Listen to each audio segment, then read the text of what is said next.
Hey everyone, आज की video में हम बात करेंगे कि नीट काउंसलिंग में कौन कौन से डॉक्यूमेंट्स रिक्वायर्ड होते हैं। चाहे आप एमबीबीएस में एडमिशन लें, बीबीएससी, बीएमएस, बीएचएमएस किसी भी कोर्स में एडमिशन लें, ये डॉक्यूमेंट्स आपके पास कंपलसरी होने चाहिए।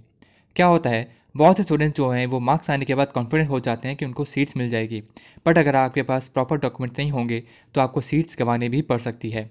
अगर आप चाहते हैं कि आपसे ऐसी कोई गलती ना हो तो वीडियो को ज़रूर देखें। मैं अभी बताऊंगा कि कौन कौन से डॉक्यूमेंट्स जो हैं आपको ऑफलाइन आपको प्रोड्यूस करने पड़ेंगे at the time of counselling, जब आप अपने काउंसलिंग सेंटर पे जाएंगे। पहला जो डॉक्यूमेंट आता है वो है admit card of NEET UG. मतलब आपने 2024 का एग्ज़ाम दिया है तो उसका एडमिट कार्ड होगा, तो वो आपको देना पड़ेगा।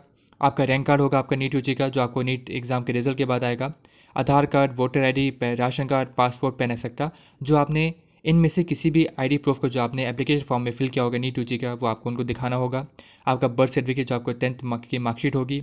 आपका 10+2 मतलब आपकी 12th की मार्कशीट, आप किसी भी एग्जाम में, चाहे सीबीएसई बोर्ड, आईसीएसई बोर्ड या यूपी बोर्ड, मतलब किसी भी बोर्ड से अगर आप आते हैं तो उस तरह की मार्कशीट आपको दिखानी होगी। आपका कैरेक्टर सर्टिफिकेट, जो आपको आपके स्कूल या फिर आपके पुराने कॉलेज जो आपने अटेंड किया है वहाँ से आपको मिलेगा। आपके पास आपके पासपोर्ट साइज़ फ़ोटोग्राफ होने चाहिए, पोस्ट कार्ड नहीं, पासपोर्ट साइज़ फ़ोटोग्राफ होने चाहिए, कम से कम 8 से 10 होने चाहिए।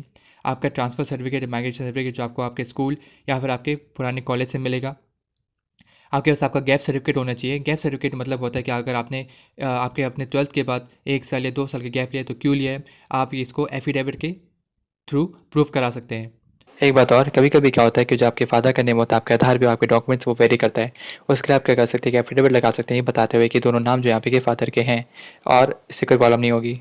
नेक्स्ट आता है आपका फिटनेस हेल्थ सर्टिफिकेट, कुछ स्टेट में ये भी मांगा जाता है। नेक्स्ट आता है ओसीआई या फिर पीआईयू कार्ड, जो आपका ओवरसीज़ इंडियन सिटीजन जो होते हैं, जो आपका इंडिया में एडमिशन लेना चाहते हैं, तो वो भी उनको भी अपना सर्टिफिकेट प्रोड्यूस करना पड़ता है। साथ में उनके इक्वलेंट सर्टिफिकेट, जो उन्होंने वहाँ से अपने जो भी यहाँ के 12th के अकॉर्डिंग वहाँ का जो इक्वलेंट सर्टिफिकेट आता है उनको वो भी शो करना पड़ेगा। उसके बाद आपको डिफरेंट सर्टिफिकेट्स प्रूव करने पड़ेंगे। अगर आप डिफरेंट कैटेगरी में आते हैं, अगर आप ईडब्ल्यूएस में आते हैं तो आपको डिफरेंट सर्टिफिकेट प्रोड्यूस करने पड़ेंगे। जैसे कि SC ST कैंडिडेट्स अगर हैं तो उनको SC ST सर्टिफिकेट प्रोड्यूस करना पड़ेगा, जो प्रॉपर नॉर्म्स के तहत होना चाहिए, प्रॉपर डेट के अकॉर्डिंग होना चाहिए, लेटेस्ट होना चाहिए, वो प्रोड्यूस करने पड़ेंगे। ओबीसी कैंडिडेट को ओबीसी सर्टिफिकेट प्रोड्यूस करना पड़ेगा।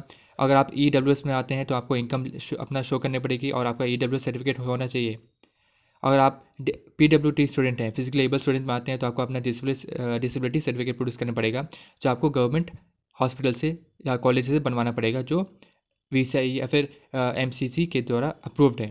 होप आपको वीडियो अच्छे लगे, इसे शेयर करें, लाइक करें और सब्सक्राइब करें। Thank you.